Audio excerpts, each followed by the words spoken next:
Doctor ortho Ayurvedic oil and capsule. अब दर्द भी घुटने टेकेगा।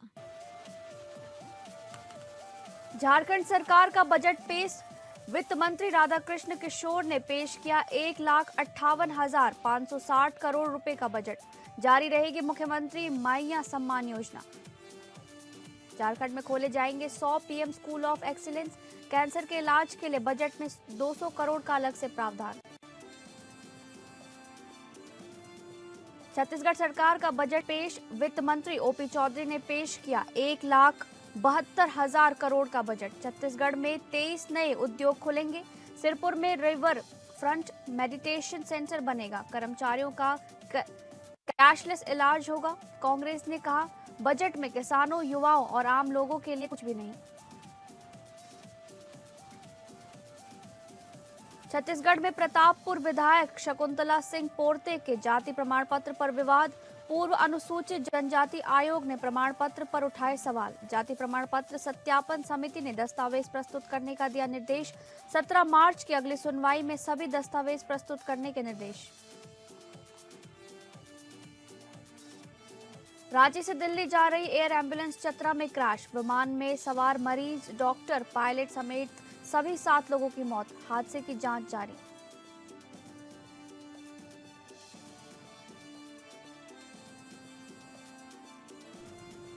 नमस्कार, आप सभी का स्वागत है स्टेट लाइव में। मैं हूं आपके साथ शालिनी राणा। शुरुआत करेंगे स्टेट लाइव की झारखंड की खबरों से। झारखंड की हेमंत सरकार के वित्त मंत्री राधाकृष्ण किशोर ने आज झारखंड विधानसभा में बजट पेश किया। वित्तीय वर्ष 2026-27 के बजट का आकार 1,58,560 करोड़ रुपए का बताया जा रहा है। ये बजट हेमंत सोरेन सरकार का बड़ा इकोनॉमिक रोड मैप है, जिसे अबुआ दिशोम बजट भी कहा जाता है। वित्त मंत्री राधाकृष्ण किशोर ने बजट को जनहितैषी बताया है। मंत्री राधाकृष्ण किशोर ने कहा कि ये बजट गरीबों के आंसू पोंछने और आम जनता के चेहरे पर मुस्कान लाने वाला साबित होगा। झारखंड सरकार के वित्त मंत्री राधाकृष्ण किशोर ने बजट में मुख्यमंत्री मैया सम्मान योजना के लिए भी बड़ी रकम का प्रावधान किया है। बता दें, मैया सम्मान योजना के तहत महिलाओं को 2,500 रुपए प्रति महीने मिलता है। सरकार ने मुख्यमंत्री मैया सम्मान योजना के लिए कितना बजट रखा है? वित्त मंत्री राधाकृष्ण किशोर ने बताया कि सरकार ने आधी आबादी और बच्चों के भविष्य को सुरक्षित करने के लिए सबसे बड़ा वित्तीय प्रावधान किया है। महिलाओं और बच्चों की सुरक्षा, उनके पोषण और सर्वांगीण विकास के लिए बजट में 22,000 करोड़ रुपए निर्धारित किए गए हैं। ये राशि महिला सशक्तिकरण और बाल कल्याण से जुड़ी विभिन्न योजनाओं के क्रियान्वयन में मील का पत्थर साबित होंगी।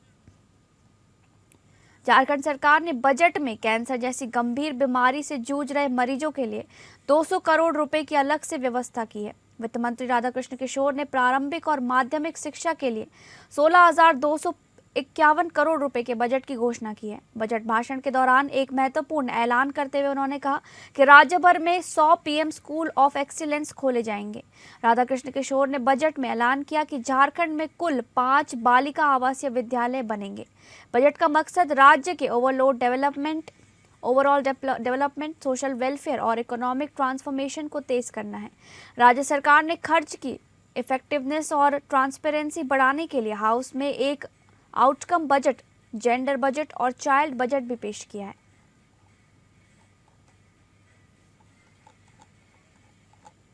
झारखंड में एक एयर एम्बुलेंस क्रैश हुआ है। रांची से दिल्ली जाने के क्रम में एक एयर एम्बुलेंस चतरा जिले के सिमरिया थाना क्षेत्र के करमाटांड गांव के पास स्थित जंगल में क्रैश हो गया। सोमवार शाम एयर ट्रैफिक कंट्रोल यानी कि एटीसी से इस मेडिकल विमान का संपर्क टूट गया था। जानकारी के अनुसार रांची से दिल्ली के लिए उड़ा मेडिकल एम्बुलेंस एयरक्राफ्ट रडार से गायब हो गया। विमान में मरीज और उसके परिजन, एक डॉक्टर और एक मेल नर्स समेत कुल 7 लोग सवार थे। चतरा की उपायुक्त कीर्तिश्री जी ने बताया कि एयर एम्बुलेंस में सवार सभी 7 लोगों की इस दुर्घटना में मौत हो गई। विवेक विकास भगत, पायलट सबराजदीप सिंह, पायलट संजय कुमार, मरीज अर्चना देवी, परिजन धूरू कुमार, परिजन विकास कुमार गुप्ता, डॉक्टर सचिव कुमार मिश्रा, नर्स सोमवार शाम 7:11 पर रांची से दिल्ली के लिए उन्होंने उड़ान भरी थी। सूत्रों से मिली जानकारी के अनुसार रांची से दिल्ली जा रहा ये एयर एम्बुलेंस एक निजी विमान है, बीचक्राफ्ट BE-9L ने रांची से सोमवार शाम 7:11 पर उड़ान भरी थी।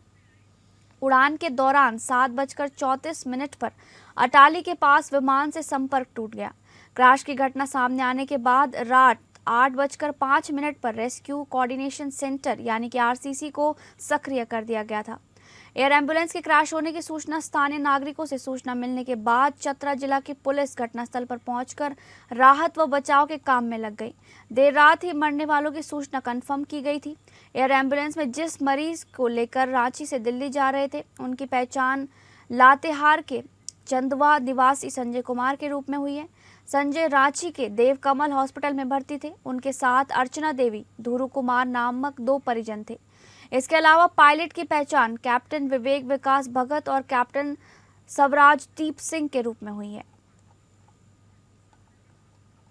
देखिए, जंगल के क्षेत्र में वैसे थोड़ा हम लोगों के लिए चैलेंजिंग था क्योंकि एक्सेसिबिलिटी रोड का नहीं था, और इसमें मैं थैंक्स कहना चाहूँगा SSP टीम को कि उन्होंने आके तुरंत हम लोगों को हेल्प किया और रेस्क्यू में जो भी हमारे थे उनको सपोर्ट किया। हमारी टीम थी, प्रशासन के सारे लोग थे यहाँ, और हम लोग रात भर में जब डॉक्टर ने उन्हें डेट डिक्लेयर कर दिया उसके बाद हम लोगों ने बॉडी को एक एक करके निकालना शुरू किया। तो टोटल 7 डेथ हुए हैं और 7 को डॉक्टर ने डेथ डिक्लेयर किया है। बॉडी हम लोग निकाल ली है। इस एरिया को हम लोग अभी प्रोटेक्टेड रखेंगे क्योंकि इसमें अभी सिविल एविएशन टीम के द्वारा जांच किया जाएगा, इन्वेस्टिगेशन किया जाएगा कि क्रैश का क्या रीजन था। तो वो टीम सुबह आएगी, तब तक हम लोग इस एरिया को पूरी तरह से कोऑर्डिनेट करके प्रोटेक्टेड रखेंगे। मलबा को कब तक हटाया जाएगा सर? किस तरीके से यहाँ पर हटाने की प्रक्रिया की जाएगी? ये तो वो जब टीम आएगी तो उनके प्रोसेस के और SOP को फॉलो करते हुए ही हम लोग बताएं। अब बात करेंगे बिहार से जुड़ी खबरों की। जनता दल यूनाइटेड यानी कि जदयू के सांगठनिक चुनाव 2026 के तहत बाराहाट में निखिल बहादुर सिंह उर्फ मान सिंह को लगातार चौथी बार निर्विरोध प्रखंड अध्यक्ष चुना गया। चुनाव प्रक्रिया बाराहाट जनप्रतिनिधि भवन में प्रखंड निर्वाची पदाधिकारी नीरज कुमार सिंह और पर्यवेक्षक निरंजन सिंह की देखरेख में संपन्न हुई। औपचारिक घोषणा के बाद उन्हें जीत का प्रमाण पत्र सौंपा गया। जीत की घोषणा होते ही कार्यकर्ताओं ने फूल मालाओं से उनका स्वागत किया। नवनिर्वाचित अध्यक्ष निखिल बहादुर सिंह ने कहा कि ये पद नहीं बल्कि सेवा का अवसर है। उन्होंने मुख्यमंत्री नीतीश कुमार के नेतृत्व में संगठन को और मजबूत करने का संकल्प दोहराया।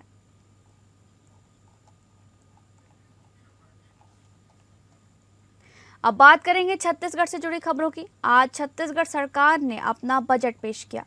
विधानसभा में वित्त मंत्री OP चौधरी ने वित्तीय वर्ष 2026-27 का 1,72,000 करोड़ रुपए का बजट पेश करते हुए संकल्प थीम के साथ विकास का रोड मैप रखा। बजट में किसानों को ब्याज मुक्त कर्ज देने की घोषणा की गई। वहीं 18 साल पूरे होने पर बच्चियों को 1.5 लाख रुपए देने का प्रावधान किया गया है। प्रदेश में 23 नए उद्योग खुलेंगे और 5 प्रमुख शहरों के एयरपोर्ट पर शोरूम भी खोले जाएंगे। रायपुर के कालीबाड़ी क्षेत्र में 200 बिस्तरों वाला मदर चाइल्ड हॉस्पिटल यानी कि MCH और चिरमिरी में जिला अस्पताल के निर्माण का प्रावधान किया गया है। वहीं बस्तर के अंदरूनी इलाकों में बस सेवा शुरू करने के लिए 10 करोड़ रुपए रखे गए हैं और अबूझमाड़ जगरगुंडा क्षेत्र में 2 एजुकेशन सिटी स्थापित की जाएंगी। बजट भाषण के दौरान पूर्व मंत्री मुख्यमंत्री भूपेश बघेल ने वित्त मंत्री को विस्तार से बजट बताने पर टोका, जबकि पूर्व मंत्री कवासी लखमा ने कहा कि बजट सुनते सुनते थक गए। नेता प्रतिपक्ष चरणदास महंत ने बजट को मायाजाल बताया। महंत के मुताबिक बजट में किसानों, युवाओं और आम लोगों के लिए कुछ भी नहीं है। इस बार की हमारी थीम संकल्प है। संकल्प के माध्यम से हमने समावेशी विकास, अधोसंरचना, निवेश, कुशल मानव संसाधन, अंत्योदय, लाइवलीहुड तथा पॉलिसी से परिणाम तक जैसे विषयों को प्रमुखता से शामिल किया है। हमारा यह बजट यशस्वी प्रधानमंत्री श्री नरेंद्र मोदी जी के विकसित भारत, विकसित छत्तीसगढ़ की संकल्पना की जरूरतों के अनुरूप तैयार किया गया है। हमारी सरकार मिशन मोड में काम करने पर यकीन रखती है। इसके लिए हमने 5 मुख्यमंत्री मिशन बनाए गए हैं, जिसमें पहला है मुख्यमंत्री अधोसंरचना मिशन, दूसरा मुख्यमंत्री एआई मिशन, तीसरा मुख्यमंत्री पर्यटन विकास। छत्तीसगढ़ की राजधानी रायपुर से लगे अभनपुर क्षेत्र में जमीनी रजिस्ट्री से जुड़ा एक चौंकाने वाला मामला सामने आया है। आरोप है कि एक मृत व्यक्ति को जिंदा दिखाकर जमीन की रजिस्ट्री कर दी गई। हैरानी की बात यह है कि मामले में रजिस्ट्रार की भूमिका पर सवाल उठने के बावजूद अब तक कोई ठोस कार्रवाई नहीं हुई है। उल्टा इस मामले में रोज नए खुलासे सामने आ रहे हैं। बताया जा रहा है मृतक के नाम पर नंदन लहरी को खड़ा किया गया और उनसे दस्तखत कराए गए। बता दें कि जिस अन्नू तारक को सबसे पहले जमीन बेची गई थी, उन्होंने थाने में लिखित आवेदन देकर कई लोगों के खिलाफ मामला दर्ज करने की मांग की है। आवेदन में बोधनी बाई, देवेंद्र वर्मा, कमल नारायण वर्मा, सुरेंद्र दुबे, उपपंजीयक अभनपुर और नायब तहसीलदार के नाम शामिल हैं। इस पूरे प्रकरण में अधिकारियों की भूमिका भी सवालों के घेरे में है। संबंधित अधिकारी का कहना है कि जमीन की रजिस्ट्री हो चुकी है और एसडीएम द्वारा प्रतिवेदन मांगे जाने पर रिपोर्ट सौंप दी गई है। हालांकि तहसीलदार कैमरे के सामने कुछ भी कहने से बचते नजर आए। बता दें कि इस जमीन के लिए 50 लाख रुपयों की अदायगी कर दी गई है, जिसमें 9,47,000 रुपये आरटीजीएस और शेष बची राशि को कैश के रूप में भुगतान किया गया है। वहीं सूरज दुबे ने अपने ऊपर लगे सभी आरोपों को सिरे से खारिज किया है। सुरेंद्र ने कहा कि उन्हें फंसाने की कोशिश की जा रही है। वहीं उन्होंने बताया कि अनु तारक पहले भी भारत माला प्रोजेक्ट में गड़बड़ी करने के मामलों में जेल जा चुका है।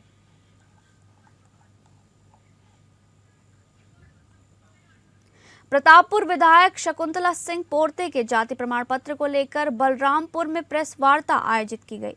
पूर्व अनुसूचित जनजाति आयोग अध्यक्ष भानु प्रताप सिंह और अधिवक्ता जेपी श्रीवास्तव ने प्रमाण पत्र की वैधता पर सवाल उठाए हैं। पत्रकार वार्ता में कहा गया कि जिला स्तरीय जाति प्रमाण पत्र सत्यापन समिति को मामले की सुनवाई का अधिकार है। शिकायतकर्ताओं की ओर से अधिवक्ता ने अधिनियम 2013 के तहत समिति के अधिकार का हवाला दिया। समिति ने विधायक को 17 मार्च की अगली सुनवाई में सभी दस्तावेज प्रस्तुत करने के निर्देश दिए हैं। प्रेस वार्ता में यह भी दावा किया गया कि प्रमाण पत्र में पिता के स्थान पर पति का नाम दर्ज है और इसे अनुच्छेद 341 के तहत जारी बताया गया, जबकि अनुसूचित जनजाति के लिए अनुच्छेद 342 लागू होता है। वक्ताओं ने कहा कि उनकी आपत्ति जाति पर नहीं बल्कि कथित रूप से गलत तरीके से बने प्रमाण पत्र पर है।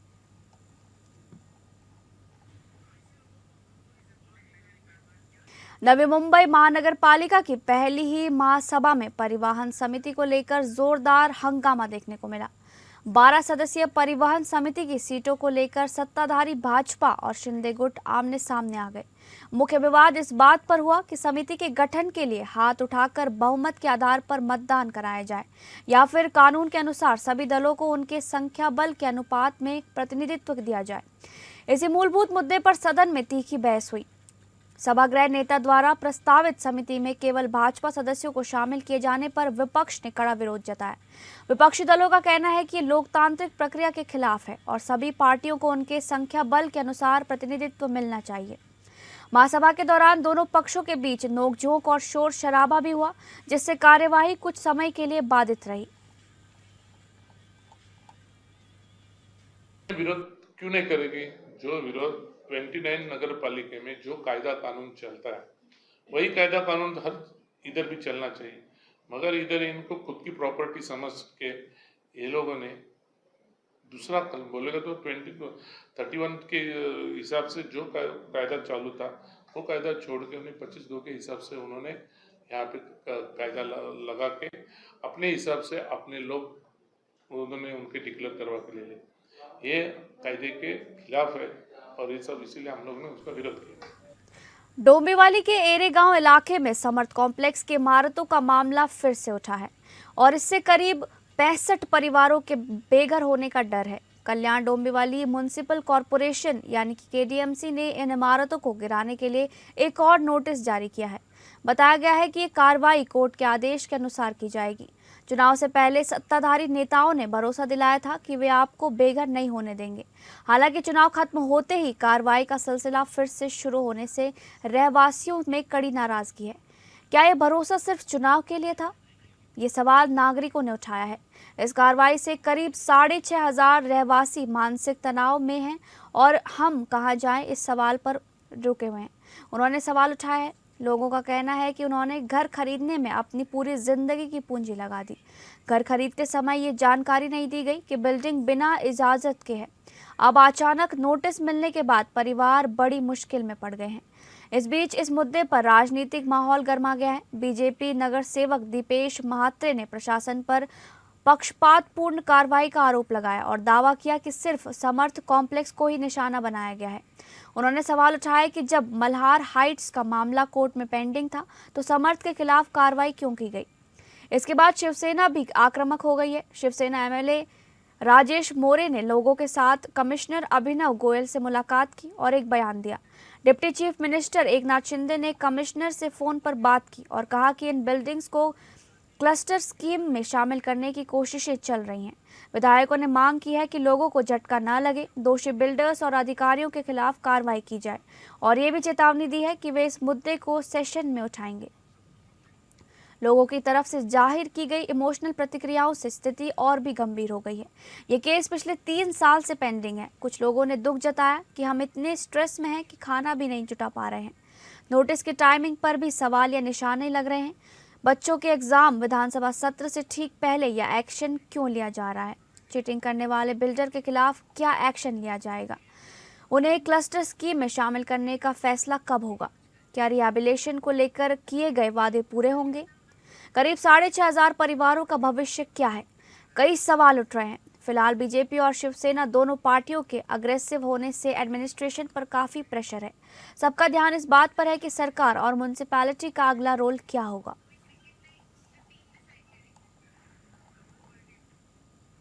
अब बात करेंगे उत्तर प्रदेश से जुड़ी खबरों की। भारतीय जनता पार्टी के प्रदेश मुख्यालय में मंगलवार को आयोजित प्रेस वार्ता में उत्तर प्रदेश के उप मुख्यमंत्री ब्रजेश पाठक ने कांग्रेस नेता राहुल गांधी पर तीखा हमला बोला। उन्होंने आरोप लगाया कि राहुल गांधी विदेशी मंचों पर भारत की छवि को धूमिल करने का प्रयास कर रहे हैं और देश की प्रगति को लेकर नकारात्मक वातावरण बना रहे हैं। उप मुख्यमंत्री ने कहा कि जब भारत वैश्विक स्तर पर मजबूत नेतृत्व की भूमिका निभा रहा है तब इस प्रकार के बयान देशहित के विरुद्ध है। उन्होंने कहा कि लोकतंत्र में विरोध का अधिकार सभी को है, लेकिन विरोध के नाम पर अराजकता और असंयमित भाषा का प्रयोग करना उचित नहीं है। ब्रजेश पाठक ने कहा कि प्रधानमंत्री नरेंद्र मोदी के नेतृत्व में देश तेजी से विकास की दिशा में आगे बढ़ रहा है और भारत की अर्थव्यवस्था विश्व में नई पहचान बना रही है। ऐसे समय में देश को बदनाम करने की कोशिश दुर्भाग्यपूर्ण है। उन्होंने कांग्रेस पार्टी से कथित विदेशी फंडिंग से जुड़े मुद्दों पर स्पष्ट जवाब देने की मांग की। साथ ही आरोप लगाया कि विपक्ष देश में भ्रम और अस्थिरता का माहौल बनाना चाहता है।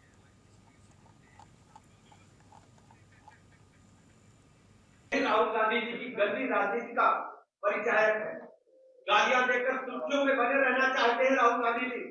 कल जिस तरह राहुल गांधी जी ने फिर अनंतर प्रलाप किया है, झूठ का प्रपंच किया है, उससे स्पष्ट है राहुल गांधी जी अब अराजकता पर उतर आए हैं।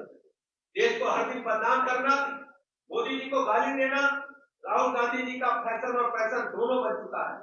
सच्चाई ये है कि राहुल गांधी जी राजीव गांधी फाउंडेशन में चीन से फंड लेकर के लेने वाले लोग आज भी हमें देश रक्षा का पाठ पढ़ा रहे हैं। जनता सब देख रही है। आपके झूठ के साम्राज्य को बहुत जल्दी जमींदोज करेगी। राहुल गांधी जी को जवाब देना चाहिए कि राजीव गांधी फाउंडेशन में चीन से कैसे आप पैसे ले रहे थे। देश की जनता को जानने का हक है कि कांग्रेस पार्टी और जो सत्ता के लोग उनकी पीढ़ी है, उनको जवाब देना चाहिए। जो देश विरोधी ताकतें हैं उनके आपके क्या रिश्ते हैं, स्पष्ट करना चाहिए। लखनऊ विश्वविद्यालय में लाल बारादरी विवाद ने नया रूप ले लिया है। ऐतिहासिक लाल बारादरी मस्जिद को सुरक्षा और जीर्णोद्धार के कारण बंद करने के बाद छात्रों के बीच तनाव बढ़ गया है। पहले मुस्लिम छात्रों ने बाहर नमाज पढ़ी और इफ्तार किया, तो अब हिंदू संगठनों और छात्रों ने हनुमान चालीसा का पाठ शुरू कर दिया है। इस बीच यूनिवर्सिटी प्रशासन की शिकायत पर पुलिस ने नमाज पढ़ने वाले 13 छात्रों के खिलाफ निरोधात्मक कार्रवाई की है। विश्वविद्यालय प्रशासन ने बताया कि लाल बारादरी एक संरक्षित पुरातात्विक संरचना है जो ASI के दायरे में आता है। हाल ही में इमारत की स्थिति खराब होने और निर्माण फेंसिंग कार्य के चलते इसे बंद कर बैरिकेडिंग लगा दी गई है। प्रशासन का कहना है कि ये सुरक्षा के लिए किया गया है ताकि कोई दुर्घटना ना हो, लेकिन छात्रों का एक गुट इसे रमजान के दौरान नमाज रोकने की साजिश बता रहा है और बरादरी खोलने की मांग कर रहा है। वहीं दूसरा गुट सुरक्षा कारणों से इसे बंद रखने का समर्थन कर रहा है। रविवार को मुस्लिम छात्रों ने लाल बरादरी के बाहर नमाज अदा की और इफ्तार किया। कुछ हिंदू छात्रों ने उन्हें सुरक्षा प्रदान करने के लिए मानव श्रृंखला बनाई, जो सोशल मीडिया पर वायरल हुई और सांप्रदायिक सद्भाव का प्रतीक बनी। लेकिन सोमवार को स्थिति उलट गई। अखिल भारतीय विद्यार्थी परिषद, बजरंग दल और विश्व हिंदू परिषद जैसे संगठनों से जुड़े छात्रों ने लाल बरादरी के सामने हनुमान चालीसा का सामूहिक पाठ किया। इस दौरान नारे लगाए गए और पुलिस से हल्की झड़प भी हुई। छात्र प्रोटेक्टर ऑफिस के बाहर धरना दिया गया। मंगलवार को भी दोनों पक्ष आमने सामने आ गए।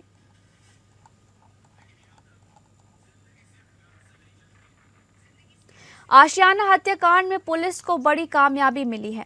49 वर्षीय मानवेंद्र प्रताप सिंह की नृशंस हत्या के मामले में गिरफ्तार बेटे अक्षत प्रताप सिंह को पुलिस ने वारदात के बाद घर पर लाकर पूरे घटनाक्रम की जानकारी ली। मौके पर सीन रिक्रिएट कराकर पुलिस ने यह समझा कि हत्या कैसे की गई और शव के टुकड़ों को किस तरह ठिकाने लगाया गया। पुलिस को मौके से कई अहम सबूत भी हाथ लगे हैं। पुलिस जांच में सामने आया है कि आरोपी बेटे ने पहले अपने पिता मानवेंद्र प्रताप सिंह को लाइसेंसी असले से गोली मारी, जिससे मौके पर ही उनकी मौत हो गई। इसके बाद आरोपी ने शव के हाथ और पैर काट दिए। कटे हुए हाथ पैरों को पिता की ही कार में रखकर काकोरी क्षेत्र में फेंक आया, जबकि शव के धड़ को घर में रखे नीले ड्रम में छुपा दिया।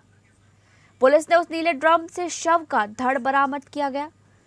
पुलिस ने ड्रम को कब्जे में लेकर फॉरेंसिक जांच के लिए भेज दिया है। इसके साथ ही घर से तेजाब और अन्य केमिकल भी बरामद किए गए हैं।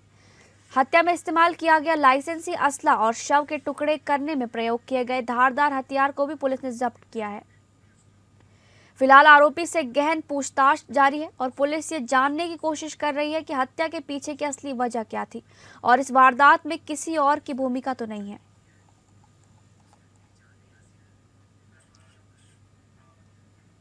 रोजी रोटी की तलाश में 7 समंदर पार गया देवरिया का एक मजदूर आज सऊदी अरब की जेल में बंद है।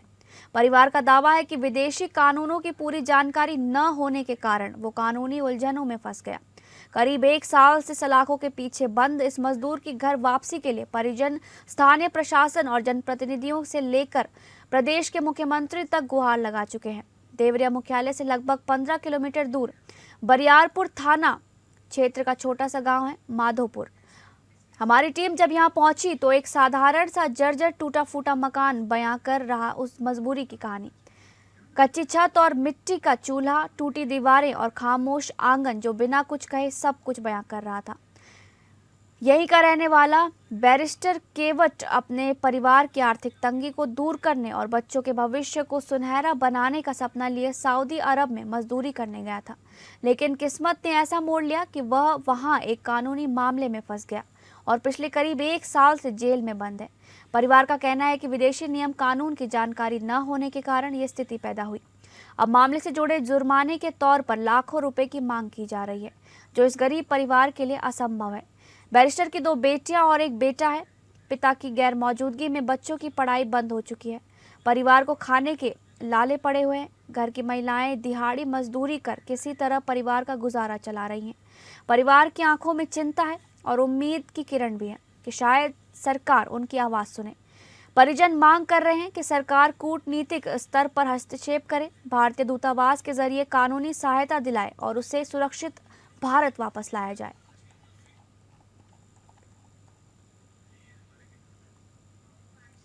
उत्तर प्रदेश के हमीरपुर जिले में एक चौंकाने वाला सनसनीखेज मामला सामने आया है, जहां शादी के बाद ससुराल आई एक दुल्हन ने दूल्हे के साथ रहने से इनकार कर दिया। दुल्हन अपने प्रेमी के साथ रहने की जिद करने लगी। मामला इतना बढ़ गया कि दुल्हन और दूल्हा दोनों पुलिस थाने पहुंच गए, जहां पुलिस मामले को सुलझाने में लगी हुई है।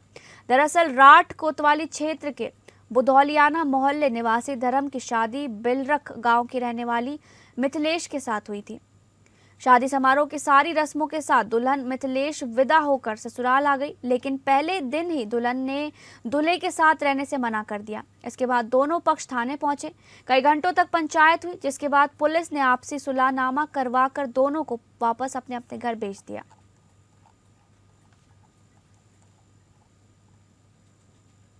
फिलहाल स्टेट लाइव में बस इतना ही। नमस्कार।